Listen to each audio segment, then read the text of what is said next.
We're on, man. We're on. For those of you, for everyone tuning in who's not privy to our behind-the-scenes conversations, Boss Man is on the road again. He's all over the place. He's in Washington, D.C., and literally just pulled up while the intro was going on. So welcome in. How's everybody doing tonight? Appreciate y'all. We are Biscuits and SEC. We are coming to you live as we do every Wednesday. We've got a good show coming up tonight.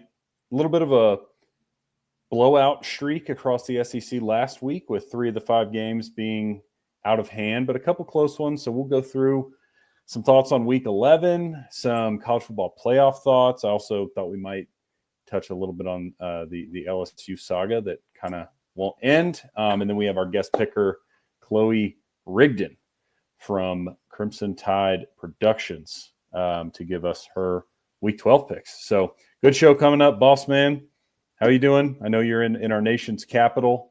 So I don't know, Columbia to DC feels like some kind of covert CIA operation you got going on. We don't have to get too much into the details, but you are in our nation's capital. So how goes it?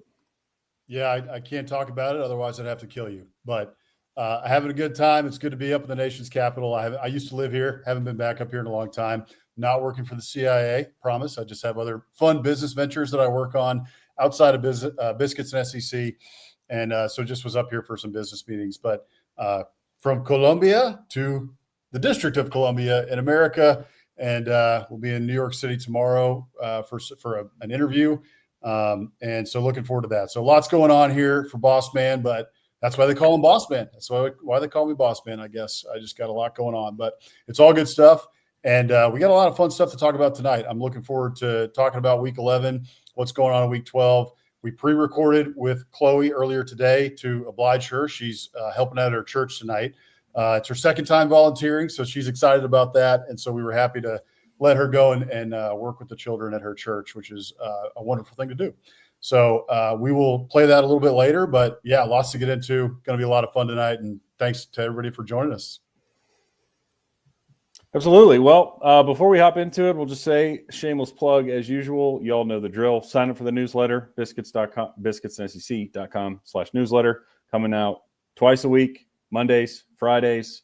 It's free. We just keep you up to date with the latest SEC news, quick thoughts on upcoming games or games from the past weekend, injury reports, all of the above. So would appreciate that. And, of course, subscribe to the channel, follow us at Biscuits and SEC on all the social platforms. We are basically everywhere you could think to find us, I suppose, other than TikTok, because we have just refused to get on that platform to this point. So maybe we're missing out, but at this juncture, there's no Biscuits and SEC on TikTok. So if there is one out there, they are impersonators, not the real thing. But right, I say we hop into it. So let's just talk about some of the games from last week. We can kind of start with the 3 games that were a little bit more out of hand, and then I've got some thoughts, of course, on Bama, LSU, and Vandy, Arkansas. But the A&M Missouri game, the Georgia Mississippi State game, and the Kentucky Florida game all turned out to be well in hand in the second half. So kind of just go down the line here. But do you want to give us your thoughts initially on A&M and Missouri? Yeah, so I actually want to start on the opposite end of this with Kentucky, and then I'll go back. Kentucky, Georgia, A&M, because Kentucky, to me, was the biggest surprise of the weekend. I mean, I did not expect that at all. shout out to our friend JT, our little cousin who was on last week, little boss man. He called it. He was like, the Gators, those reptiles, man, they can't go up there in cold weather and 50-degree weather in Lexington and have much luck. And they didn't. And DJ Lagway gets benched, and Kentucky just rolled over the Gators. So, I mean, I was impressed for the first time in 2025 with Kentucky and the way that they played. And for all the talk about Mark Stoops and is he on the hot seat and Kentucky fans are frustrated with him and all that, he's ripped off 2 straight wins and got a coach fired in his last one against Auburn when they beat Auburn last week. And then, this week they get a really nice win over Florida. So, there's a chance I think that Kentucky can go bowling, right? I mean, I'm surprised to say it, but I think that's the truth. Let me find their schedule here and I'll pull it up. But yeah, so get that win over Auburn, get that win over Florida, and you're right back in the thick. And you got Vanderbilt and then Louisville. Now, those are going to be tough games, but you have a shot to go bowling now. So, with that Tennessee Tech there, right, obviously we're thinking that's going to be a W. And if it's not, then Mark Stoops should get fired. But I think it's still in front of them. I don't think they're going to go bowling, but they have a shot. So, just impressed with Kentucky and the way that they've fought when, the chips have kind of been down for them. So for Georgia, I was also a little surprised at this one, frankly. Georgia just hasn't been covering spreads this year. They've been winning, and they've been winning late and winning, by thin margins, having to, do a drive late in the fourth quarter in order to win some of these games. But they get a win. They go in there to Starkville, and I thought that the Cowbells might – put them on their heels a little bit because Kentucky or Mississippi State has played teams very well this year for the most part. And so with the way Georgia played and the way that Mississippi State has played throughout the year, I just thought this game was going to be closer, and Georgia just came out and stomped them early, and that game was over, just after halftime. So impressive win there by Georgia, and they just keep rolling, and college football playoffs still out in front of them. They're going to have – it looks like they're probably going to have a little help depending on how the next – few weeks shake out in order to make Atlanta, but because of that loss to Alabama. But it's still out in front of them, and they're still, college football playoff is right there for them. So Kirby Smart still has these guys tough to kill, man, tough to kill. A&M, just impressive. I mean, Mizzou has the best defense in terms of total defense in the SEC, and A&M put up 38 on them. And by the way, A&M left points on the field. There were a couple drives there. There was multiple times where you were like, A&M should have punched it in there. A&M should have done this. And they still put up 38 points. The fake punt that Mike Elko called deep in Mizzou territory, or deep in Mizzou's territory. I mean, the stones on that guy, man. What a call right there in that spot. Dalton Brooks has an incredible game, and they just go into Mizzou and get a win. They're just steamrolling teams right now. And it really looks like they're peaking at the right time with Marcel Chance Reed. I don't know what that means, but that's all over Twitter. Chance. But great win for the Aggies. And we'll see what it looks like for Mizzou going forward. I just think that the difficulty with Mizzou right now is not having Bo Pribula. And we talk about that a little bit with Chloe in her guest picker segment. But Matt Zoller's talented freshman, but, they may not be what they were when they had Bo Pribula. Yeah, certainly. I mean, I'll go in reverse order here and start with the Aggies and work my way over after you got your thoughts out there. But, yeah, I think, we'll talk about this a little bit later, but you look around the country and A&M's been in this boat in the past too, of course. They beat Arkansas by 3 on the road. So it's not like there's some unbeatable juggernaut, but to go on the road, and I said this in our recaps on biscuitsandSEC.com for those of y'all that still enjoy the written word, we do put recaps up every week on the website. Mizzou was not going to score 38 with Bo Pribula. So I get the argument, and this game was probably more lopsided than it would have been had Pribula been in there. I think that's clear. I mean, 7 of 22 from Zollers. He was overmatched in that game, and that's fine. He's a freshman, so it is what it is. It's unfortunate for Missouri, but Pribula is good, but he's not 21-point difference maker good, in my opinion. So that game whatever the final score may or may not have been with him in there, that was an A&M win. And you brought it up. Missouri's defense is really good. Their run game is really good. Without a quarterback, that's still a very strong opponent. And to go on the road and beat them, by 20, 21 points, 24 points. I can't do math, 21 points. But that's just an impressive win. And, look, hey, when you talk about injuries, I think this is something, because A&M has been winning, that's gone really undersold. And I know Mike, our friend Mike Huseman from Off Season After Dark, has been asking for updates here. But when A&M lost Le'Veon Moss last year, their season crumbled, fell apart. They lost 3 of their last 4 games, and they couldn't run the ball on offense. And, he's been hurt. I can't even remember what game he got hurt in. But he's been hurt since the end of September, I think. Yeah. He missed all of October, and he missed, the first couple games of November. And A&M's offense has been great. We've talked about it. They're extremely multiple in the ways that they can attack you with different skill position groups and different players within those groups. I mean, the tight ends are all over the place. They're using multiple running backs. Reuben Owens has stepped up in the absence of Le'Veon Moss. And then, the receivers, Concepcion and Craver, just had another great game. Bethel Roman continues to emerge. He had a touchdown in this one. So, very impressed with A&M. See what they do this weekend against South Carolina, but it's nice to be coming home. A&M had 3 consecutive road games and won them all. So there's a lot of talk about, college football playoff rankings, or I've seen a lot of talk on Twitter about A&M's schedule, because they've gotten a favorable draw, no doubt. But, man, you go into Tiger Stadium at night and win the way they won. You go into Missouri and win the way they won. I don't know. I think there's no cakewalk in the SEC. And relative to other teams, it's totally fair to say that A&M has had an easier draw. But overall, very impressed with what the Aggies are doing. On the Georgia side, man, I can't figure them out.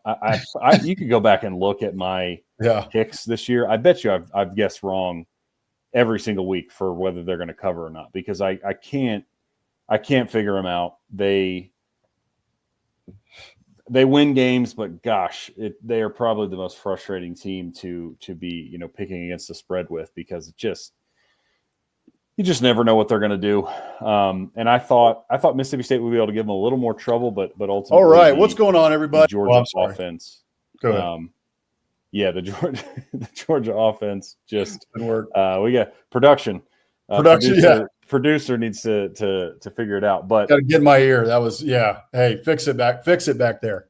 All good. But I mean, that was just an offensive clinic, in my opinion. And we talked about this a couple of weeks ago, and not to toot our own horns, but I'm hearing a lot more people say this now on social media and stuff. But dude, Mike Bobo is doing a great job, and what he's done with Gunnar Stockton is impressive. And so, they just overmatched Mississippi State's defense in that one. Obviously, got the win, 41-21. So good for them. I think, Mississippi State, we talked about them a lot.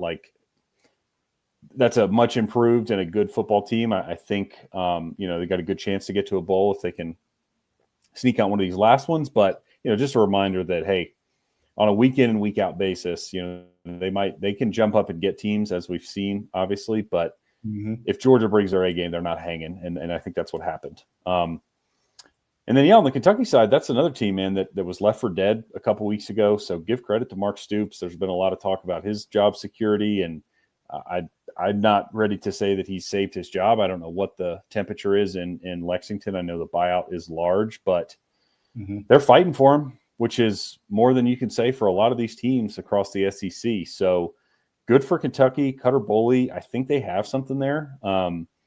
He's playing good, and he. What I really like about him is he seems to have the buy-in from the rest of the team. We talk a lot about that with a Gunnar Stockton or a Marcel Reed or a Ty Simpson. These teams that are doing well. So it's just an intangible thing where he seems like he's a leader, and they buy in. Seth McGowan is a great back. They they are looking more over the last couple of weeks like a Mark Stoops Kentucky team that is pretty physical. They like to run the ball, and finally they have a decent quarterback who's not completely inept back there, and it's paying off in some wins. And on the Florida side, like, I give all the credit in the world to Kentucky because, if your will breaks, somebody's breaking it. And that was Kentucky, but their will just broke, dude. That was a give up. And, yep. It felt like to me, the Florida defense, especially that was the side of the ball that gave up just because, the Gator offense has been bad all year, continues to be bad. DJ Lagway is hopefully, he can find something with a new coach, whether it's at Florida or if he hits the portal, but he's talented, but he's completely lost. So I don't know what the issue is there, but he's lost. And it felt like the defense they couldn't withstand all the turnovers and the 3 interceptions. And they probably, like kind of said, kind of just laid down and were like, F this, man. Like, we're done. We've been busting our butts all season. Our coach is fired. We just lost a tough one to Georgia. And here we are in Lexington, Kentucky. And our offense is yet again putting us in horrible positions. We're getting left out to dry. They've got injuries across the board. And I'll put injuries in quotes because it feels like some of those guys are making business decisions and trying to preserve red shirts and years of eligibility. But yeah, Florida seems lost. And, again, credit to Kentucky for breaking their will and for being ready to take advantage and step on their throat when a team is down like that, instead of giving them any sort of a leap. I mean, it was clear. It was like, yeah, we're here to win and we're going to break you. And they did. Yeah. I mean, one thing we ought to mention with Florida is that Lagway gets benched. Yeah, that's a great comment, Mike. Yeah, Lynn Bowden. I forgot about the Lynn Bowden era. That was quite the time. Certainly was. Coach Stoops is creative. I mean, he's creative. It doesn't always work out, but it hasn't. For the majority of his time at Kentucky, it's just been a rough couple of years. But again, like we talked about, they got momentum. But with Lagway, so they bench Lagway, and now it looks like Trammell Jones Jr., he comes in non-committal after the game, was Frank Wilson, the interim coach. But he came out in the press conference, I think it was on Monday, and said that the DJ Lagway is going to be considered the starter moving forward.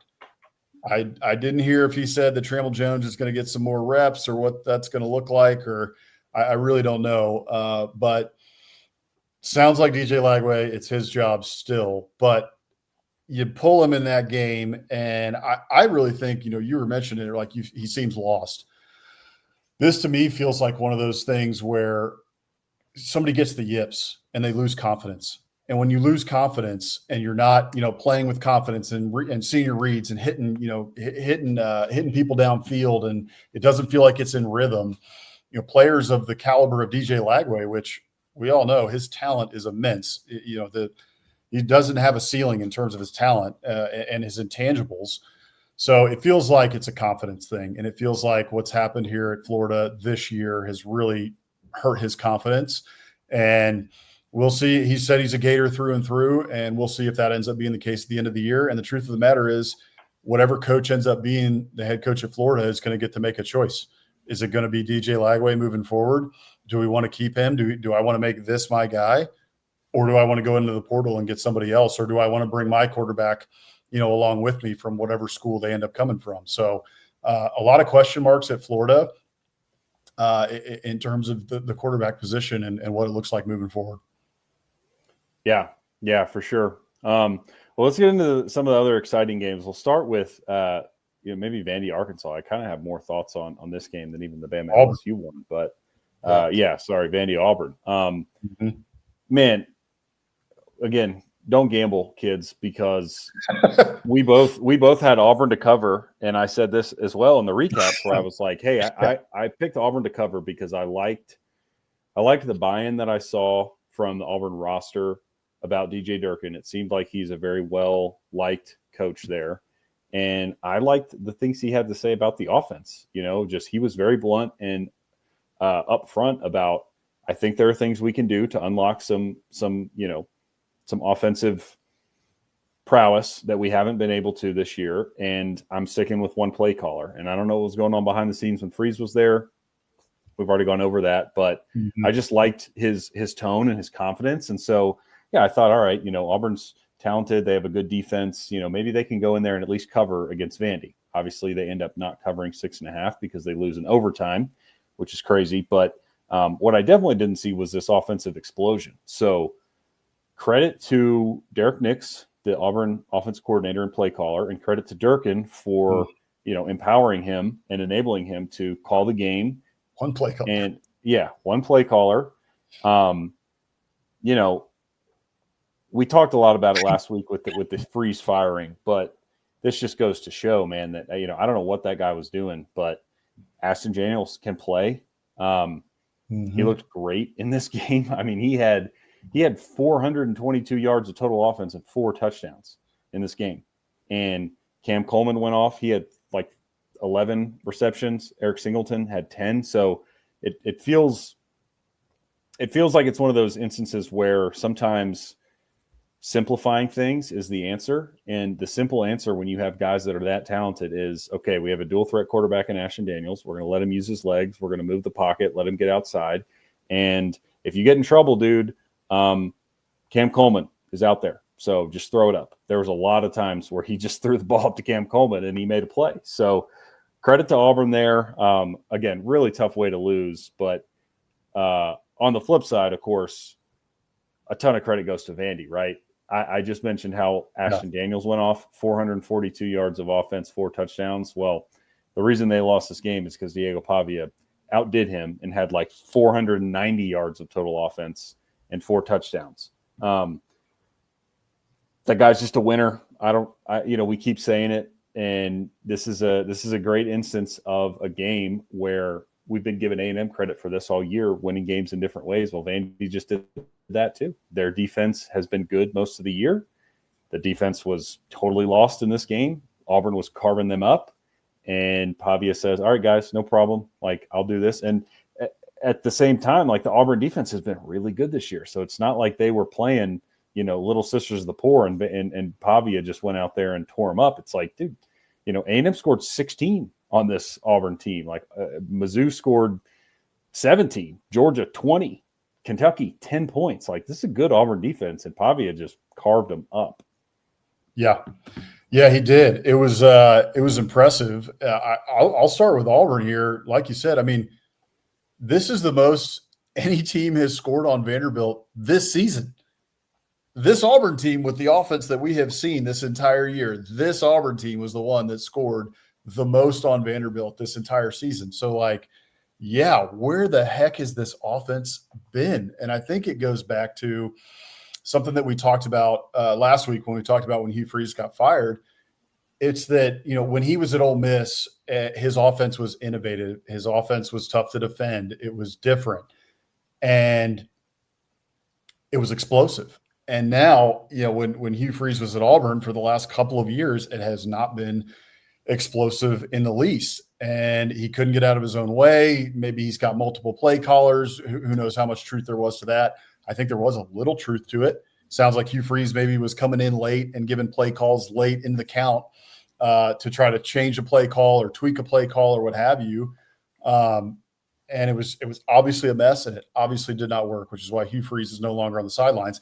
And to me, this was just vindication of, like, he was the problem. He was the roadblock for Auburn as to why they weren't good. I mean, you've got all these guys. You got Ashton Daniels, right, who apparently is very good.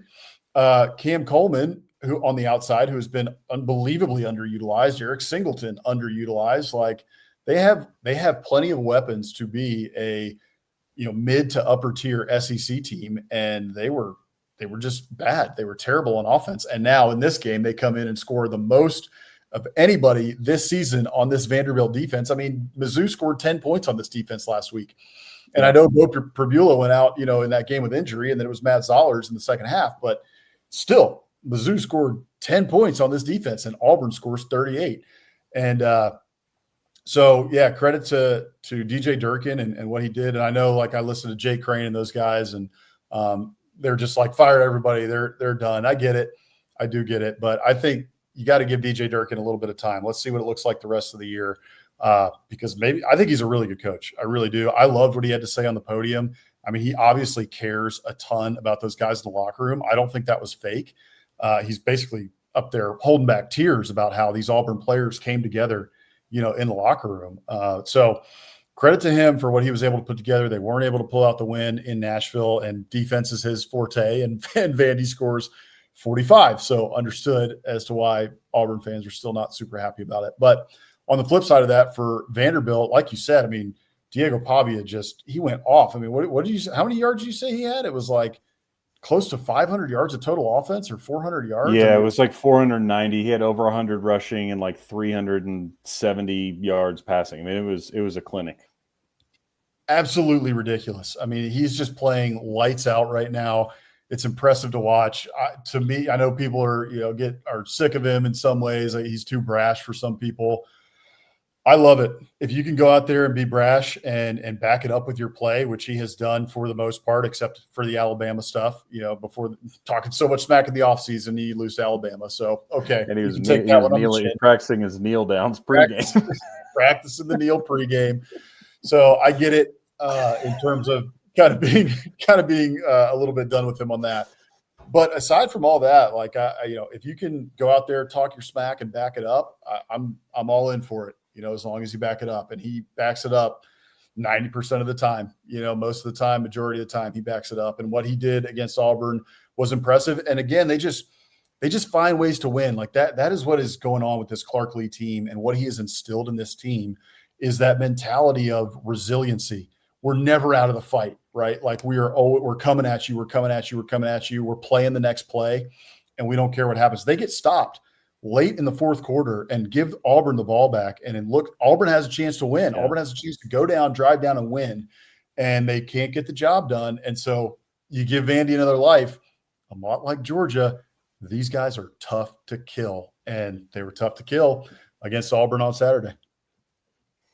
Yeah, absolutely. Well, speaking of tough to kill, we'll hit on Alabama and LSU before we get into our guest picker segment with Chloe Rigdon. So, yeah, the Tide are just tough to kill, man. I mean, I honestly don't have a ton to say about this. We'll start with Bama. I think pretty workmanlike win. Defense, of course, played well. Offense, not great, but Simpson, as usual, took care of the ball, and they left some stuff out there. There was a few, bigger plays downfield that were just out of reach. Yep. But a good win at home. And for the LSU side, man, this felt like for as different as Auburn was without Hugh Freeze, this looked the exact same. I mean, I've seen this LSU game 5-7 times this year already. And sometimes they were able to win them earlier in the year against maybe weaker opponents, but you're not going to play that game in Bryant-Denny and get a win. And I mean, I don't know what's going on there. Nussmeier gets benched. I don't think he's the problem. Obviously, President Van Buren came in and also was very ineffective. So what are your thoughts on this one? That was an ugly game from the LSU side. It was an ugly game. I mean, look, Alabama should have won this game by a lot more, kind of like you said, right? Like they were the better team. LSU totally in quit mode, fired your coach, and that's exactly what happened, right? They couldn't score to beat the broadside of a barn. I mean, you got 6 points before you bench Nussmeier. You bring in President Van Buren, and he doesn't have much luck either. They score 3 points when he's in the game. Credit to the Alabama defense. This Alabama defense is playing very well, and they're starting to peak at the right time. Like that, this is a scary Alabama team. It really is. Looking back to week 1, we were all kind of, we're worried about it. The dynasty's over. It's done. Ty Simpson, is he the guy? Didn't look very good against Florida State. And all they've done is go back to work. And Ty Simpson, let's not forget this. Ty Simpson earlier in the year, after that Florida State game, he was in the post-game gaggle with press, and press were asking him, and he basically was just like, we have to get back to work. We're going to make sure that we do everything that we possibly can to make sure that, Tide fans don't feel this way the rest of the year, because we as players don't want to feel this way either.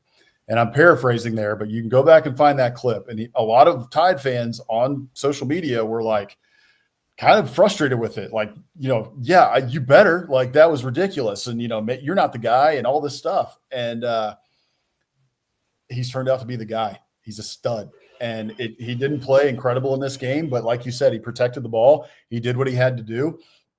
And Alabama gets a win. And LSU, this to me was the final dagger for them in their season. I mean, look, fire Brian Kelly. A&M probably put the first dagger in you, and then Alabama just, finally finishes off the deed with Nussmeier getting benched, and Nussmeier's on the sideline. The coach is yelling at him. He's kind of, just like numb in the face. Like, what, can't believe that this season has turned out the way that it has when national championship was the expectation at the start of the year. So good win for Alabama. They got everything in front of them. You have Atlanta in your sights, and you got the college football playoff right there in your sights as well. And it looks like we're on a crash course for Alabama and Texas A&M in Atlanta at the end of the year. Still could shake out a little bit differently, but based on what the tracks are right now, that's what it looks like. And for LSU, I think it's just this season is a complete wash. We got to hire our new coach, and let's just get through the next two games and get to the off season. Yeah, I mean, for LSU, just real quick to bring up their remaining schedule here. So, they get Arkansas this week. Literally anything could happen in that game. And then they get Western Kentucky, and then at Oklahoma to close out the year. So you're right. I mean, they just want to get to the off season and, put a bow on this. I think we'll probably go ahead and hop into our interview with Chloe. We will talk on the backside, maybe a little bit of LSU coaching search kind of saga. I don't think we need to spend too much time, but there's obviously been an update there. And then a little bit of college football playoff rankings thoughts. So without further ado, let's get to our interview with Chloe Rigdon of Crimson Tide Productions. Okay, here it goes. Let me make sure I get this right. Full screen, and then we'll play it. If it will play. We had to set this up and do a pre-record because Chloe is helping out at her church tonight, which we were happy to oblige and let her do that. So we're doing this here. It's 2:30 on the East Coast right now where I am. I'm on another business trip. I'm all over the world. Carmen Sandy Bossman, that's who I am. So we're going to have a little bit of fun today, though, and we got Chloe Rigdon here. So Chloe is with Crimson Tide Productions. You can follow her there, right there. Go follow her on X at Chloe_Rigdon. Chloe cheered at Alabama. She cheered at WKU. She loves sports, and she does a great job for Crimson Tide Productions. So, Chloe, how are you doing today? I'm doing so good. You really made me sound like a good person when you said I got to go help out at the church tonight. For the record, this is only my second time, so yeah. Just testing the waters. It's all good. Well, okay, so check this out. She is an on-air team member and production assistant for Crimson Tide Productions. Those are all of her social media channels. X right there, as I mentioned earlier. Instagram at Chloe Rigdon, and then you can follow her on YouTube as well at reporter Chloe Rigdon. And that is her right there with the queen of the SEC, Laura Rutledge. So she knows some people in high places, I would say. So we're excited to have her on today. You can also go and check out her work for Crimson Tide Productions on Instagram and on X at UACTP for the Crimson Tide Productions channels. So, Chloe, we're excited to have you on. Like I said, one thing to get to before we get straight into picks here is the picker standings. So we've got Rivers Huey up there at the top. She's at 4-2, and then Gabe Bach and Drew TAMU, and then our cousin from last week, Little Boss Man. Yep. He did pretty dang good. He went 4-2 as well. You can see there Ellie Mae, Emily Grace, and then Cruz Oxenrider, Easton Bach there at 3-3. Daily Joy, Stingray, and Cornbread are bringing up the rear at 2-4. So, Chloe, the 5-1 and 6-0 elusive are still out there, and you could get it this week and jump right into first place. So we ask all our guests this here before we get into picks. What is the pulse of the Alabama fan base right now as to where they're going? I mean, week one, obviously the big loss to Florida State, but since then they just keep winning, and they look like they're destined for the college football playoff, at least Atlanta for now. So what's the pulse right now? What are you hearing in T-Town? I'm chilling. Our heart rates are slow. Yeah, we had that tough loss, but I think that they needed it. It humbled them a little bit. You know, we had all that summer talk, as every team does, like, hey, they're going to be really good. Watch out for them. And like Nick Saban says, that's rat poison. It never fuels them. It never fuels a team correctly. So we had that first loss. It was tough on everybody. By God, it was tough on me. I was there. I watched it in person. But then Ty becomes what Arch Manning was supposed to be. And we see this incredible team, this explosive offense. We've seen us win out. We've seen us in high pressure environments and executing. So I feel like we're going to win out. Obviously, we'll pick between Oklahoma and Bama. We'll talk about that later. But I think we're really set up for a good spot here. And that first loss was, I think it really ended up being more good for us than bad. So I'm chilling. I think everybody else is chilling too. Seems like it. Nobody wants to fire Kalen DeBoer anymore. So that's a nice change. Yeah. But yeah, the Tide are looking really good. I can't remember what Hank said in the preseason, but I think both of us picked Ty Simpson to win some award. I picked him to be SEC Player of the Year. After week one, I was really worried about that. In fact, we found this graphic. I'll show you here. Boss man for picking Ty Simpson as Player of the Year and the Alabama Dynasty 2009 to 2025. Premature, possibly. We were wrong. We were wrong about a lot. So anyway, Hammer, what did you pick him? I can't remember. Was it? So I think I actually picked Ryan Williams as like the Offensive Player of the Year. So that hasn't quite come true. It's really been Jeremy Bernard who's been the best weapon for the Tide offense. But yeah, I mean, coming into the year, I think both you and I were of the mind that Simpson would have a good year because he'd been there for so long. He chose to stick it out, not transfer, and Kalen DeBoer's track record of developing quarterbacks. And just, you know, Simpson's fairly mobile, but not a runner by any stretch. And so that kind of fits the DeBoer mold, at least what he had done with Penix, where he's very comfortable with that style of quarterback. So, yeah, I mean, Chloe, like you said, you know, Simpson has really turned into what people thought Arch Manning would be. And at this point, especially given the lack of run game that Alabama's been able to generate, I mean, I don't know how you could look around the SEC and say anybody's a better quarterback than him right now. Yeah, and he plays traditionally. You know, he's that traditional style of quarterback, and he fits, like you said, Kalen DeBoer's offense, whereas Jalen Milroe, we didn't really see that. But now he's fitting Kalen DeBoer's mold, and he's also traditional in a sense where he waited his turn.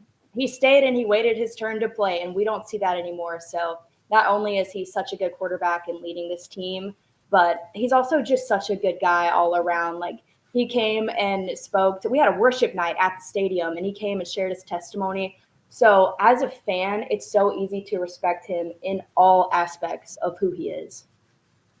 Yeah, we love that. And we've loved to see it for him, especially like you said, like he did it the right way. We've talked about that on this show before. You don't see that in this day and age. And so many guys would have transferred out and tried to go somewhere else. And who you couldn't have even faulted him for it, right? Like, it makes sense. He's behind a couple of guys. He wants to get playing time, but he didn't. He stuck it out through a coaching change. And now we're seeing the payoff. And it's really fun to watch. So, all right, let's get into some picks here. I think the first one I want to start with is Mississippi State and Mizzou. So Mizzou is 7.5-point favorite here. The question here is really, who is Missouri post Bo Pribula injury, right? I mean, we saw them last week. Matt Zollers played against A&M, his first start, and it didn't go so well. I mean, the A&M defense is one of the better ones in the SEC. It's tough to go up against the Mike Elko defense. And so he looked discombobulated most of the day, and A&M got after him. This game is going to be interesting because you've got Mississippi State as well, who's coming in. They have a pretty good offense, But Missouri kind of quietly has one of the better defenses in the SEC. They've got the number one passing defense in the SEC. And then you also have a pretty porous run defense for Mississippi State. So Ahmad Hardy could get going. Missouri against A&M last week had over 200 yards rushing. So this could be a big game for that Mizzou rushing attack. So what are you thinking in this game? Who gets the win? Who covers? Well, I want to pick Mississippi State because I'm from Mississippi. That's where my heart is. Who do I actually think is going to win? It's going to win. I would say Mizzou because I watched Bama play against that defense. It was a tough game. It was at Mizzou, like Alabama's or Mississippi State's going to play at Mizzou. So it's a tougher environment than what you'd expect. You don't hear a lot of people talking about it. But, yeah, that defense is crazy. They got a number of sacks on Ty. And like I said, I want to pick Mississippi State, but I think Mizzou wins, and I think they cover. Got it. Okay. All right. So you're thinking Matt Zollers. He gets it together, and it's at home. I think that's a good pick at home. And Mississippi State has been shaky at times this year. They give up leads, but they could be in it to the end. We'll see. All right, Hammer, take us to the battle for the boot. Let's go to Arkansas, heading to Baton Rouge to play LSU. Fired coach. We'll see if Garrett Nussmeier. It's going to be, Garrett Nussmeier, Michael Van Buren. So take us to the boot. Yeah, this is an interesting game, kind of a sicko game, I guess, on like the national scale, because you really have to be an SEC fan or a fan of one of these teams to care that much. Because both coaches are fired, but this is a rivalry game. I think the teams are going to care about this. It's just how much does effort and caring translate to success on the field, because unfortunately, for both these teams this year, it hasn't really, right? So, just from my perspective coming into this game, as Bossman mentioned, for LSU, their offense is totally inept. And obviously the coaching change and offensive coordinator change didn't really improve anything, at least against Alabama last week. But we don't really know who's going to start at quarterback. It doesn't seem like either one, Nussmeier or President Van Buren, is the answer. But then the other side, Arkansas, defense is not good. Offense has had really good games, but it feels very much like the injection of some, juice from Bobby Petrino getting that interim job and trying obviously very, very hard to get the full-time gig is kind of gone because they've lost every game he's coached. So I'm just interested to see like what the effort is from these teams in this game, and then, who actually can pull it out on the field and potentially get a win. So LSU favored by 5.5 here. A rare SEC like noon 12:45 kick in Baton Rouge. What are your thoughts in this one? Well, like you said, you got two interim-led teams with nothing to lose. So it really just comes down to, okay, really who cares here? Because, once you lose a coach, you lose your quarterback, you lose a lot of people. You don't really have that same drive. But also at the same time, when you lose a coach, we've seen it with Auburn, we've seen it with other teams, a lot of people gather around this interim coach and they show all the support in the world, and it makes the players want it more. So it really comes down to that, in my opinion. I would choose LSU just because Nussmeier still has things to prove for himself. He's going to declare for the draft, and he wants to continue building his resume, continuing making himself look good. So I would pick LSU because I think they're the more talented team. Their O-line is really awful, but I think that Arkansas is – I just don't think they can pull it off. And it's in Baton Rouge, like you guys said. So I definitely pick LSU. Yeah, that's fair. I think, from the LSU side, their offensive line, as you brought up, has been so bad this year. But if there's a team in the SEC that's not equipped to take advantage of that, it's probably Arkansas. Their defense has just really struggled. So maybe LSU can find something on offense in this one. Yeah, I'm interested to see. What I want to see in this game is, like you said, there's nothing to lose. You got both interim coaches. We know Bobby Petrino likes to pull a whole bunch of stuff out of the bag. I want to see like a bunch of trick plays. I just want to see a crazy game. And I think that's very possible in Baton Rouge this weekend. So, all right, let's head to our favorite game of the week. We're Aggies, Chloe, just so you're aware. And both of us graduated from A&M. I graduated in 14. Hank was 17. And so just keep that in mind when you're making your pick. Just as you're thinking about it. So we got South Carolina heading to Kyle Field. A&M is a 17.5-point favorite, which, I got to be honest, as an Aggie fan, that kind of scares me. But South Carolina, A&M owned this rivalry for the Bonham Trophy. Nobody knows where it is. Bonham Trophy. Yeah, but rivalry game. But A&M owned it since they came into the SEC up until about 3 years ago. Then South Carolina started winning when it was in Williams-Brice. They got A&M last year when A&M was on a roll, and then that kind of started the downward spiral for A&M last year. But with it being in Kyle Field, we'll see. I think one of the things that's a big question mark in this game, or at least a key to the game, is the South Carolina offensive line versus the Aggie defensive front. So you got Cassius Howell, Damian Sanford, Torian York, all these guys for A&M who have been rushing the passer very well this year, not to mention guys like DJ Hicks and others, Albert Regis. So do you think that South Carolina offensive line is going to be able to hold up against the Aggies defense? Is Lenore Sellers going to be able to break through, or do you think the Aggies just keep rolling on to the college football playoff? I think the Aggies keep rolling on. I mean, I don't know if you guys remember this, but during the summer, like all that summer talk, everybody was saying South Carolina is going to be so good. Everybody needs to fear them.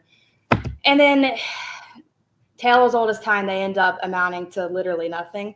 Their record's awful. And Texas A&M has been a sleeper team. Nobody talks about them, and then they come in and they dominate, and they're beating good teams. I feel like we haven't seen them play a team at their caliber yet because, there aren't that many teams that are so good, but it is hard to tell how good a team is until they play another really good team, which hopefully we'll see that soon. But I definitely pick Texas A&M here. If I'm an Aggies fan like you guys, I would sit back and not care about this game too much. I would not worry about it before I go to sleep at night. I think you'll be just fine based off patterns we've seen with South Carolina, and Texas A&M keeps on rolling.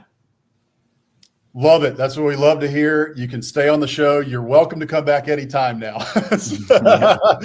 But I think you're right. We were actually, Hank and I were talking pre-show about this game, and in previous years it's been, are you worried about South Carolina? And sometimes it was like, yeah, and last year it was like, yes, Lenore Sellers looks really good. The South Carolina team, they took Alabama to the wire, right? They took LSU to the wire last year. So we were kind of, we're not so sure about this one. We were right about that.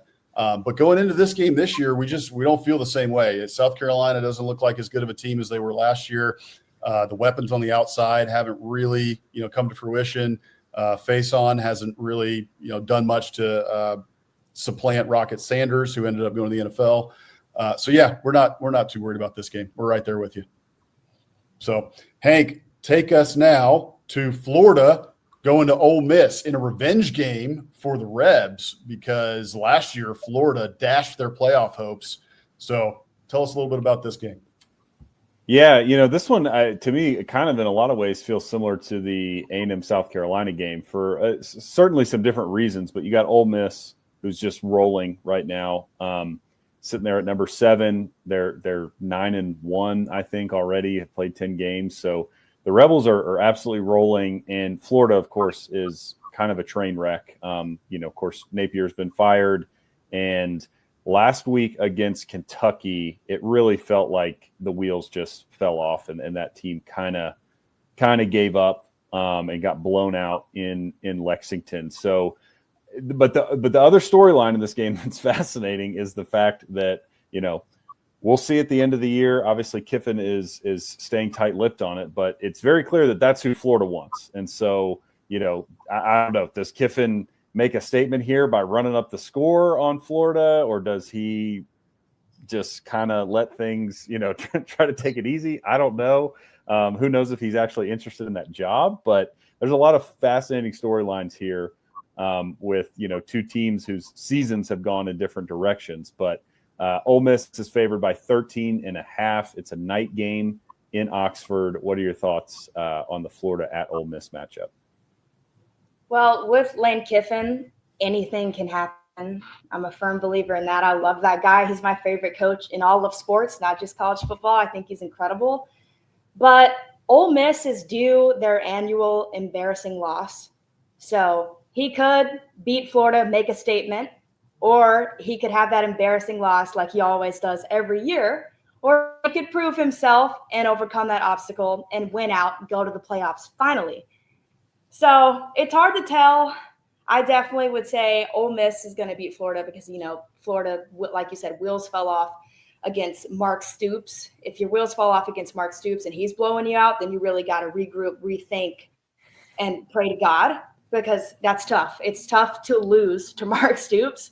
So I'm choosing Ole Miss here. I think they cover. But like I said, Ole Miss is known to lose a few embarrassing games yearly. They lost to Kentucky at home last year. But this is a revenge game, so we should have a different result. I think that's right. I that's like a good point. Go ahead, Hank. I was just going to say, it's a good point about Ole Miss being due, like you said, or, they've already played 10 games. They're 9-1. So they've got this game and then the Egg Bowl left. And it's like, well, if one of those stinker Lane Kiffin upset games is going to happen, it's either this week or next week. And so, maybe it is this week. I like your you're picking Ole Miss, but you're just kind of throwing that nugget out there of like, but maybe. Former Texas A&M legend mentioned in Chloe's speech there, which was Mark Stoops, former Aggie coach Mark Stoops for about 5 hours until Texags completely revolted and changed the trajectory of the SEC forever and Texas A&M football. But hey, look, Mark Stoops last 2 weeks 2-0. He just keeps getting up. He's the Undertaker. You watch him on YouTube TV, he turns into Nick Saban somehow. So that is exactly right. All right, so we're going to save the best for last, which is Oklahoma and Alabama. So before we get to that, let's talk Texas and Georgia. Another big game, top 10 game. Texas is back in the top 10.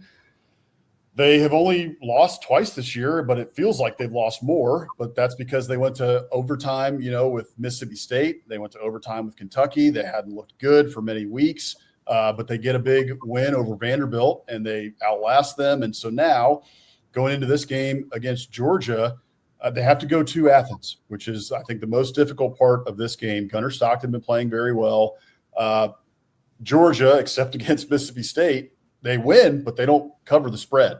So I'm wondering here, do you think that Texas is going to be able to go to Athens and get a win outright, or do you think Georgia wins and covers, or maybe just Georgia wins by a field goal? What are your thoughts here in this game?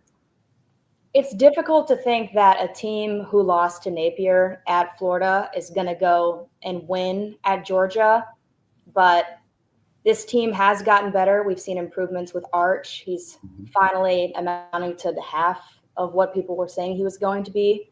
Yeah. So I think he's definitely becoming more accurate, but it's hard to see them going to Georgia and winning. And I don't think Georgia is just the best team in college football. Like, I really don't think they're as good as they have been in the past, but they're still Georgia. They're still there, and it's very difficult to play in Georgia. You can hear that from Lane Kiffin. So I think Georgia covers. I think they cover this game. Okay, sounds good. You think they win by a touchdown? You think they win by more? I think more. Okay. We like that. Yeah.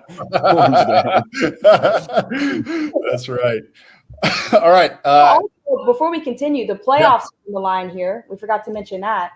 That's true. That's true. Texas only having 2 losses, and one doesn't even count because it's a quality loss to Ohio State, and they didn't lose by much. So they really only had that bad loss to Florida under their belt. And then Georgia lost to Alabama, so, quality loss there. Yeah. So I guess there's a lot at stake here. A lot at stake. There is, no doubt about it. And, I didn't mention it because I know that at the end of the year on Black Friday, they're going to get a loss anyway when A&M goes to Austin. So, just I was already thinking ahead. Just they're already out of the playoff. We don't have to worry about that too much. All right, Hammer, take us to Oklahoma and Alabama. This is another fascinating game. I mean, John Mateer's been playing a little bit better. Number 11 Oklahoma headed to a tough environment in Tuscaloosa. The home atmosphere has become very, very good. One of the best in college football, as I know you know well, Chloe, because you're there every week. So, Hammer, take this one away. Yeah, this is obviously a super exciting game. You mentioned in the Texas-Georgia matchup, there's college football playoff, hopes and dreams or seeding at the very least on the line, and that's the case here as well with Bama, being number 4 with 1 loss. Oklahoma is number 11 right now with their 2 losses. This game is fascinating because Oklahoma offensively has kind of struggled. Some of that was probably due to the Mateer injury and just him coming back. But Bama's got the number 3 overall defense in the SEC. It seems like they should be well equipped to handle what Oklahoma can throw. But then same story on the other side, because Oklahoma right now is number 1 in the SEC in terms of yards and points allowed per game. And so this one kind of feels like both the defenses are probably going to play well, and ultimately it's going to come down to, which quarterback can get the job done in crunch time. And, I'll let you answer here, but I feel like we probably know which quarterback, you believe in this one. But what is your thoughts here? Can Bama cover 6.5 and beat OU, or is it a little closer? But we know, of course, Bama's still going to win. Well, I don't get the privilege like you guys do. I don't get to kick my feet up and watch this game and chill, because I am a little worried about this game, if I'm being honest with you. Oklahoma is a lot better than what I expected them to be at this point in the season.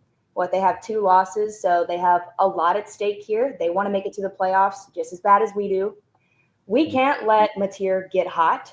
That is a talented quarterback who I think he's one of the best quarterbacks in the SEC. He has a very good arm on him, very accurate. But we have, like you said, an incredible defense. They won that game against us against LSU when our offense couldn't pull through.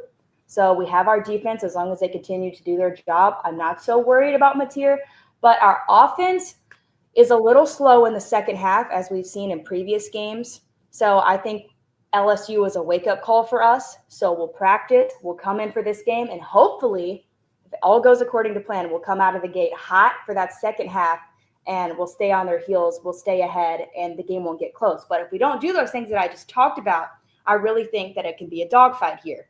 And it can be really hard to get yourself out of a dogfight. But as long as we have an accurate tie, we have a hot offense out of the gate going into the second half, and our defense continues to do what our defense does, I think we're good. I think we cover.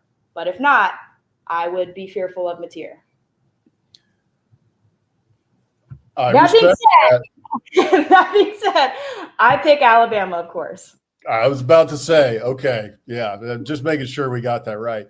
Well, I think that I understand why you're a little bit worried about this game. I agree with you. Oklahoma coming on, Mateer coming on, playing better since the injury now.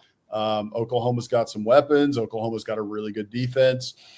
But I think that your fears will be assuaged if in the pre-game that you see Kalen DeBoer walk out in a black hoodie. If he's in a black hoodie, you can relax. It's okay. You guys are going to win. You might win by 2 touchdowns. We'll see. That black hoodie, I've got to get my hands on one of those. I have to. I laughed this week. I don't know if you saw it. I'm sure you did. Actually, you were probably with it. But Big Al had a black hoodie on and was messing around on the sideline with the black hoodie. It's like, okay, this is a thing. Everybody gets it now. All of Alabama is behind the black hoodie. Yeah, I mean, I remember he was underdressed for Vanderbilt, and that's why we lost. Remember to Vanderbilt last year? But now everyone's like, keep wearing the black hoodie. We love it. Everybody changes so fast based on the success. It's so funny. Yes, no doubt about it. Okay, well, Chloe, we have one other question that we asked all of our guests here, and I think I forgot to tell you about this question, but either way, it's a hard one. So, favorite biscuit spot. What is your favorite biscuit spot? Do you have a favorite biscuit spot in Tuscaloosa or from your hometown? It could be a homemade recipe. Do you like Mama's biscuits? What is your favorite biscuit? Biscuits and gravy, chicken biscuit. What's your favorite biscuit? Ooh, I don't know if I have a favorite biscuit spot. So, guys, I'm on this health kick, right? So biscuits, I've got to stay away from them, even though I love them and I appreciate them. If I had to pick my favorite biscuit I've ever had, it'd definitely be my mom's homemade recipe. You know, it's in the cast iron, and it's so good. And we just put bacon, egg, and cheese in it. It's simple, but good God, it's so good. You guys are going to make me want one now. But as far as biscuit spots goes, I try to cook at home. Preparing to become a wife, all that. Trying to eat healthy, trying to live long. So I try to stay away from the biscuits for the most part. Well, what some of the things that we're trying to do here are really get out the word that biscuits are a health food. And so we actually may be funding studies in the future to show that actually biscuits are very healthy for you. And actually our friend, Rick Wilmarth, Captain Biscuit, he's a health guy too. And he's going to be happy about this shout out because he has sent us in multiple vegan biscuits and all sorts of different biscuits that he's been on. And I mean, look, they look pretty good. I'm willing to try them. So anyway, heard it here first. Biscuits are a health food from Biscuits and SEC. Also, the holidays are coming up. So I think you can indulge a little bit on your mom's biscuits and, bacon, egg, and cheese biscuit, sausage, egg, and cheese biscuit when you get home for the holidays. Yeah, I'm going to put on my winter coat, which is like an extra 5 pounds. And then you got to shed it right before spring break. There you go. That's what you got to do. All right. Well, everybody, that is Chloe Rigdon. Thank you so much for joining us. Make sure to go follow Chloe on X right there at Chloe Rigdon, and I'll put up the rest of them up here. So Crimson Tide Productions, she does a great job for them, at Chloe Rigdon on X, and then at Chloe Rigdon on Instagram, _Rigdon on X, and then at reporter Chloe Rigdon on YouTube. And then you can also follow all of her work on UACTP, the Crimson Tide Productions team. So Chloe, before you get out of here, is there anything you want to tell us about what's going on? You're becoming a wife. That's a big deal. Anything else going on with Crimson Tide Productions you have coming up? I'm not becoming a wife. You're not? I thought you just said that. No, I said I'm preparing to become a wife, so I'm learning to get home. Got it. Yeah. You got to prepare. That's great. Good for you. So maybe if he'll watch this, he'll consider, There you go. I understand now. Right. Now that makes sense. Well, I'm preparing to become a husband by eating copious amounts of biscuits and gravy and biscuits. More to love, for sure. There you go. So, all right. Chloe, thank you so much for coming on. We really appreciated having you on today. And good luck to the Tide this weekend, and we will see you down the road. Yeah, good luck to you guys. Okay. All right. Thanks, Chloe. Thank you.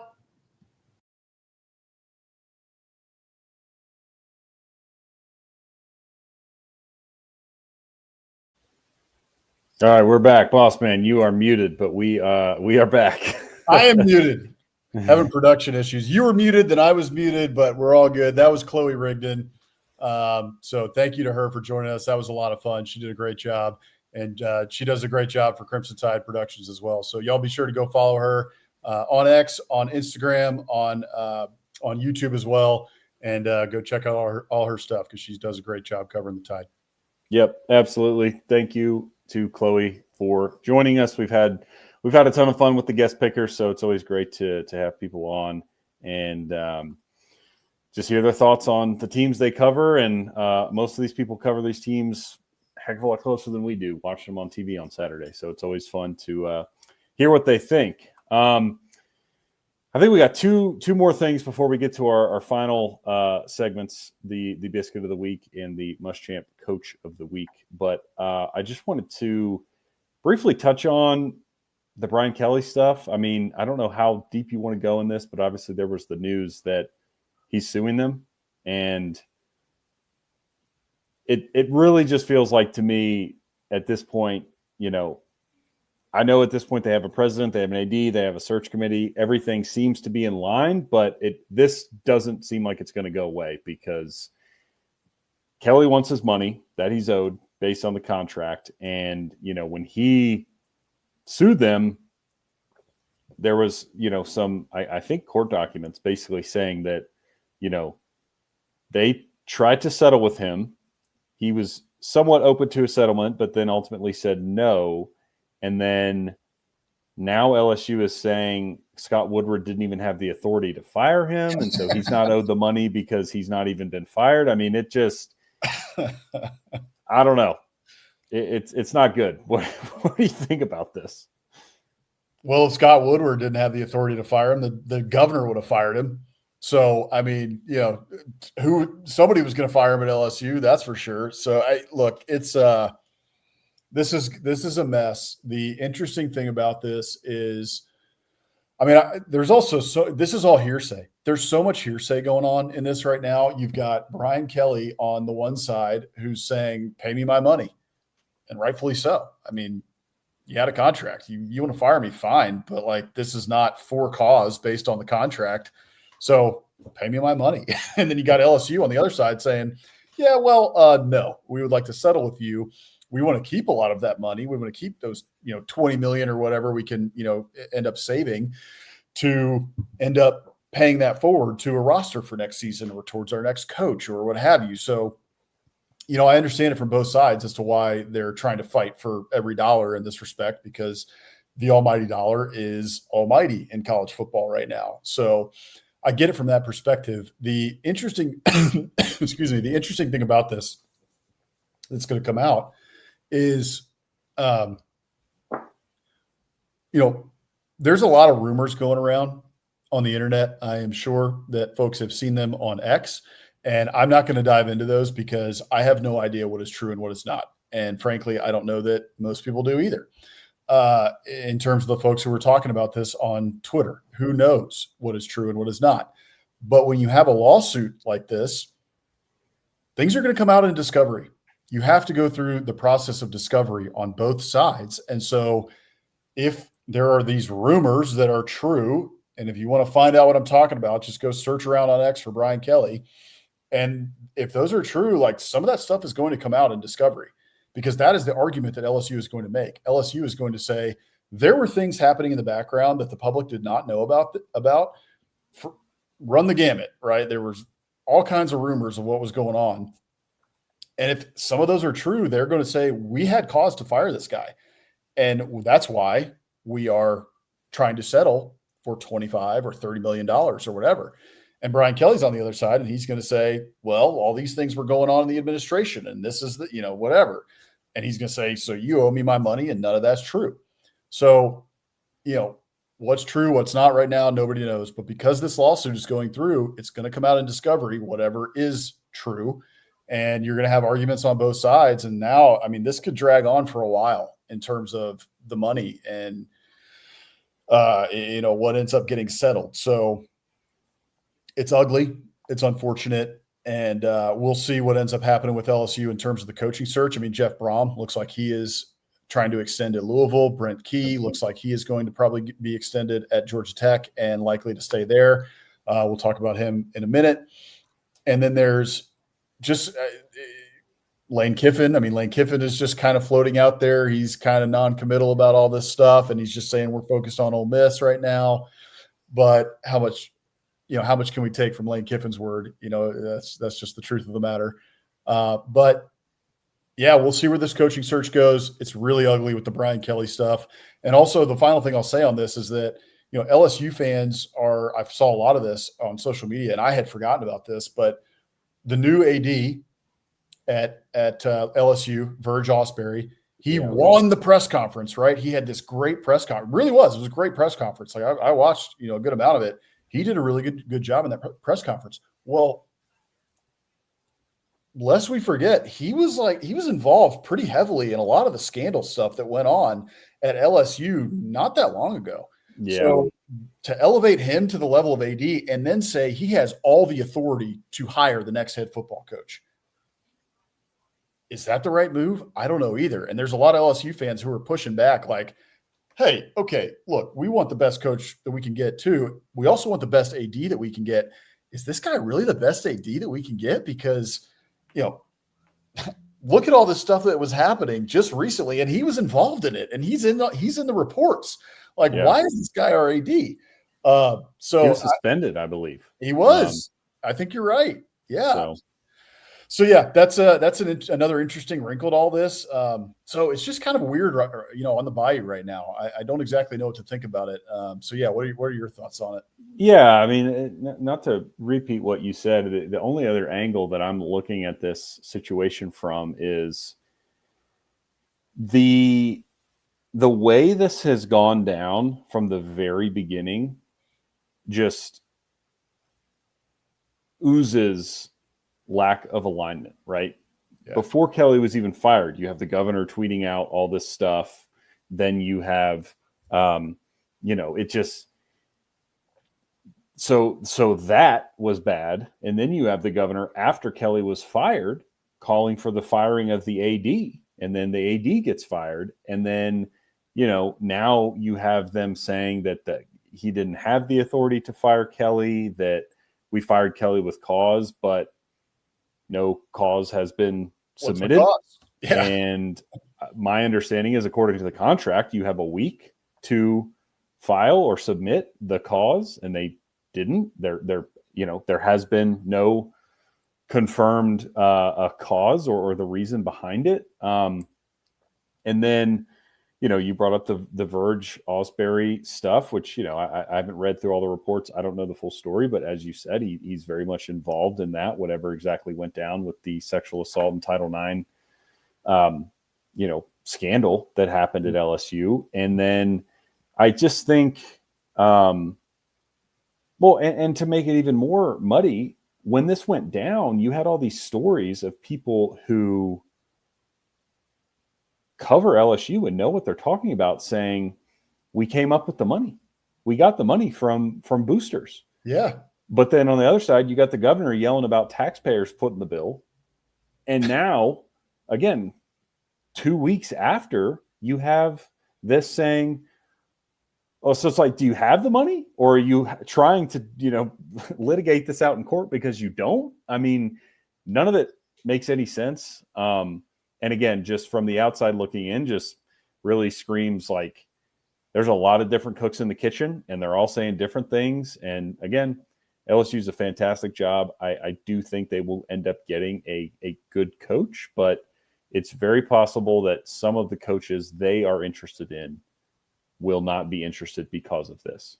And maybe that won't matter, right? I mean, we talk about it all the time. Man, coaching hires coin flip, it feels like. So if you go hire somebody that doesn't have a bunch of skins on the wall, they could still do great. It's LSU. But you might have to settle for that, at least this cycle, because it just feels extremely disjointed there. And again, you're getting different stories with people saying different things, what feels like every other day. So I don't know what to make of it. Well, and Brian Kelly was a sure thing, right? So there are no sure that Jimbo Fisher was a sure thing at Texas A&M. There are many sure things in this business that do not work out. And Brian Kelly had many flaws, and those are obvious. But at the end of the day, he had a winning record by a long shot at LSU. He just didn't win the big games, and he didn't win enough, and he botched a couple of things, as we talked about in last week's show, or 2 weeks ago, talking about his firing.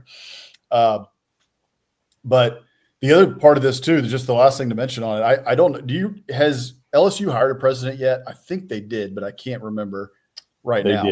They did. They hired the former president of McNeese. Okay. I can't remember his name, but they have a president.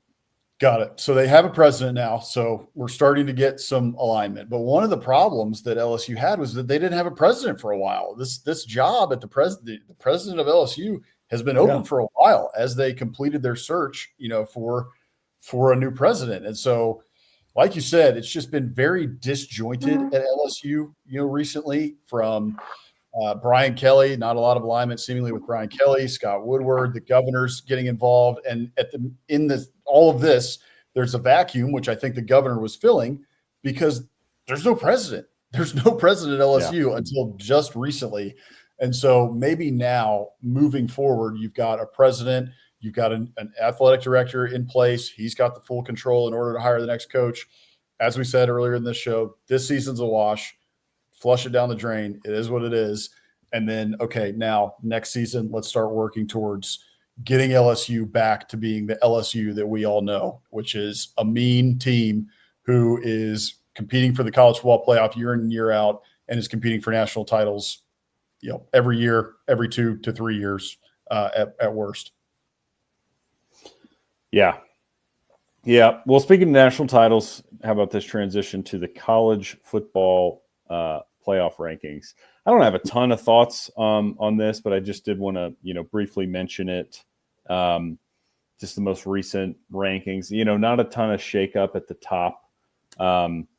Obviously, we're Aggies. I think resume-wise, A&M has a very good argument to be ahead of Indiana and possibly even Ohio State. Again, in terms of resume, I'm not saying that A&M is better than Ohio State, but that didn't happen. You know, they're still at third. My sort of thought on this is, hey, you know, not just A&M, but anybody, it's like, just keep winning. Things will work out, you know, when it all shakes out at the end. But I do think some of the comments made by the chairman were a little eye-opening. I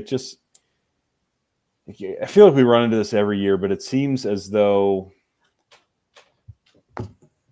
well, it just seems as though the criteria that they claim to be using ultimately doesn't matter. And it's kind of just all the eye test, which is, I mean, look, if that's what you want to do, then I guess go ahead, but don't give us all this nonsense about the criteria that you're using, because, you know, you could say it with, not to use our alma mater as the example here, you know, even excluding A&M, it's like, yet again, how is Notre Dame 6 spots ahead of Miami? They played. Miami beat them. Like, they have the same exact record. I mean, it's just like, do I think Notre Dame is playing better right this second than Miami? Yeah, I do. And obviously the committee does. But what is the point of playing that game if it doesn't matter? And Lane Kiffin brought that up about A&M, saying A&M would be in the exact same spot if they had not played Notre Dame and played a cupcake. And instead they went on the road and beat Notre Dame. What was the point of that game if you're not going to reward them? Indiana didn't play anybody in the non-con. I mean, it's like, what are, you know, again, what is the criteria? And at least give us a straight answer, because it just seems like, again, you know, however many years we've been doing this, it's just like they use certain criteria to put certain teams where they want, and they use different criteria to put other teams where they want them. And ultimately it's not cohesive. It's not the same stuff. It's just who they want. Yeah, and it changes from year to year. You know, we're trying to iterate and get better and, you know, make sure that we got the right criteria. But every single year, everybody's yelling from the rooftops like, well, the criteria sucks. And this criteria, the criteria last year was better than the criteria this year, or it was worse, or, you know, there's just a ton going on with it. And like the College Football Playoff Committee's president right now, I forget his name right now, but he's an Indiana grad, first of all, which is a little bit, you know, whatever. You know, Indiana deserves to be very high up, no doubt about it. I think they're a top three team in the country right now. So I'm not throwing any shade at Indiana, but yeah, exactly. There you are. That our friend Corey Burton at Locked On Vandy committee is all over the place. Yes, they are all over the place. I'll give you a stat right here since you mentioned A&M. So Robert Behrens tweeted this, and it was from a Bill Connolly. His college football S&P Plus top 766 week 12. And, you know, Robert Behrens, he writes for Good Bull Hunting, a Texas A&M blog. He said wins of 21 plus points against teams ranked in the S&P SP Plus top 50. Ohio State has 1, Penn State. Indiana has 1, Illinois. Texas A&M has 3, Mississippi State, LSU, and Missouri. So, like, if we're using criteria, like Texas A&M seems like they have an argument to be the number 1 team in the country. And his statement after the rankings came out last night was kind of the eye test. Like you said, it was kind of like all over the place. It was like, well, we decided this because of this. And there wasn't really any like criteria in there. Like, are you using the FPI? Are you using strength of schedule? Are you using statistics? Like, are you using, you know, how, you know, average win? You know, are you using it in terms of how much teams are winning by? Like, what's the criteria? It's like, well, it was kind of like, well, we just picked Indiana because Indiana's better. It's like, you know, what are we really talking about here? So, yeah, the committee's all over the place. The last thing I'll say on it is I get people's frustration with the committee. I have my frustrations with the committee at times too. Some people want to go back to the BCS. My opinion is there is a human element to football. We get referees every week. Look, I'm guilty of it too. I am yelling at the referees every week. SEC officiating is terrible. I get it. But there's a human element to this game that actually kind of makes it fun. And it gives us fodder like this to talk about. And I, for one, do not want to go back to the BCS era. I thought the BCS era was terrible. I thought the computers were terrible. I was one of the ones who was done with that, ready to go to the playoff, ready to go to a committee. So I don't think there's any perfect solution to this. I just think that's the truth. We're never going to find the exact perfect right solution for this. So do I think that this is the best solution that we've got? Yes. And I think that it can get better, and we should, yell at the committee and try to bully them into being better. But I think this is the best solution for what we've got. There's never going to be a perfect solution. So at the end of the day, the only rankings that matter are the final college football rankings that come out after the championship games are played and we see who's in the playoff. And I'm kind of waiting for that. And until then, it's just a whole lot of talk and a whole lot of fodder. Yeah, no, it is. It is. And that's why they do it, right? They do it, the reveal show every Tuesday night to get people talking. So Sure. I get it. Yeah. I just, I think it is challenging because the criteria seems very vague. And I think that's probably on purpose. Like you said, the human element, I think at the end of the day, it's just who these people think are better. And they're going to use this criteria to justify this team and this criteria to justify this team. And, the other thing too, just on the Notre Dame front or some of these teams, it's like, I don't think I've ever heard them say this, but it's kind of funny because, this is what people give the SEC crap for, is like the quality loss thing. And it's like, well, that looks exactly like what they're giving Notre Dame credit for, because Notre Dame's best win is against, Southern California. It is a good win. I'm not saying it's a bad win. Arkansas. But, they've got one win against a ranked team, and they have 2 losses, one of which is to another team that has the same record as them. And so, again, it's like if you want to look at the teams Miami has lost to and say those are worse losses, and therefore that somehow means that, Notre Dame needs to be ranked higher than them, even though Miami beat Notre Dame head-to-head on the field, then just come out and say it, right? Because they're not doing it. They're not saying, well, we value Notre Dame losing these games by, a total of 4 points to 2 good teams. Mm-hmm. And I don't think they will, but, again, it lacks a lot of transparency, which I think is challenging for fans. I mean, look, again, we're Aggies. We're in a good position. I think there's an argument to be had that they should be higher, but you're splitting hairs. Indiana and Ohio State are great teams. And, if you're number 3, you're still in the slot for a bye. And if you keep winning, you're going to be fine. But if I was a Miami fan, dude, I would be livid. And I'm sure that they are, because again, there's a lot of 2-loss teams ahead of them, but one of them happens to be the team that they beat. And that team also happens to be the top ranked 2-loss team. So I'd be livid. But anyway, let's get to our final 2 segments as we're running up on time here. So we've got our biscuit of the week, and then I'll let you hit the Must Champ Coach of the Week first. That's right. Before I get out of order here, we can start that one off. So a lot of good nominees this week, as per usual. During the season, we always have a ton of good nominees for Must Champ Coach of the Week. If you're new to Biscuits and SEC, Must Champ Coach of the Week. We love Coach Muschamp. Exhibits the passion of college football, punching whiteboards, blood running down his face, headbutting players, yelling at people on the sidelines, but was beloved by his players as well, for players who played for him. So we love Coach Muschamp here at Biscuits and SEC. So this award is in his honor every week. And this week's Muschamp Coach of the Week is Brent Key, who did a fantastic job of winning the press conference with Georgia Tech this week. He's getting so much pub for all these jobs and everything, and he's getting a lot of looks from a lot of different places. And I had to go up there. He keeps getting asked these questions about it. It's like, what are you going to do?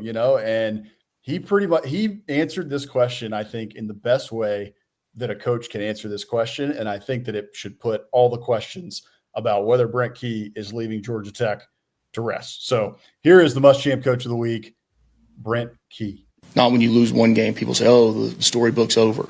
Nah, it's just beginning. I could go on and on. I could say yes, no, all that crap. Slice me open and see what colors I bleed. Slice me open and see what colors I bleed, man. That is awesome. Absolutely love that from Brent Key. That was great. And just not a smile on his face. He is dead serious. I bleed gold and white and blue. Ramblin' wreck till I die. And I think he's going to be there for a long time because he has done an incredible job. So Brent Key, your must-champ coach of the week. Yeah, that's great stuff. I love that. How can you not? And obviously, if you're a Georgia Tech Yellow Jacket and you find yourself watching the Biscuits, an SEC episode, we are fans of Brent Key and Buster Faulkner and what those guys are doing. So we hope they are there for a We're long big time. fans. We're big fans of Haynes King because Haynes King, Right. former Aggie quarterback, now at Georgia Tech. We love Haynes King. We are so happy for him, proud of him, that he is doing so well up there at Georgia Tech. So we are rooting for the Georgia Tech Yellow Jackets this year, without a doubt. I also think that clip of Brent Key in that press conference is going to be played in hype videos and on the Jumbotron in Atlanta for many years to come. So be on the lookout. I guarantee you that one is going to come up a lot. And so Brent Key, your must-champ coach of the week. We will get the trophy, the certificate in the mail to him within the next 5 years. It's a major award. Speaking of major awards, Biscuit of the Week. So we'll close out with this. We do this every week. We love biscuits here, hence the name. We love food, Southern culture, and so we like to highlight a biscuit each week. This week's nominee and winner comes from none other than Captain Biscuit himself, my man, our good friend, Rick Wilmarth. And this is just a classic one. A lot of times we're doing like homemade, or we're doing some kind of mom and pop, or, a local establishment. But I've had Cracker Barrel biscuits quite a bit, and they're very good. So there is nothing wrong with going to Cracker Barrel and getting you a pile of biscuits. This one coming from the Huntsville, Alabama location. Sounds like Rick had a good time there. He enjoyed a great meal in front of a roaring fire. So it's hard to beat Cracker Barrel, man. The roaring fire, the rocking chairs, good food. And I know they had some PR issues recently, but seems like things are back on the up and up at Cracker Barrel, and the biscuits, confirmed by our friend Captain Biscuit, are good and worth the trip. I think that will do it. We have gone darn near half an hour over time. Catch us tomorrow night on SEC After Dark, where we give our Week 12 picks. And please consider following or giving at least our friends over here a watch. Offseason After Dark with Mike Huseman, Tuesday mornings. Bama After Dark with Jake Thomas, Tuesdays in the evenings. We got us on Wednesdays, Corey Burton and Ishmael Troop with the regular guys pod. A bit of an irregular posting schedule, but they will be back soon. And then, of course, SEC After Dark on Thursdays at 9 Eastern. That will do it for us. Oh, good programming note for Mike. Friday morning this week for Offseason After Dark with an Auburn guest. So if you're interested in the coaching search, give that a watch on Friday morning. But that will do it. For Boss Man, I'm Hammer. Appreciate y'all tuning in. Sign up for the newsletter. You guys are awesome. Thank you. And we'll see y'all next week. See you guys next week. Thanks for joining us.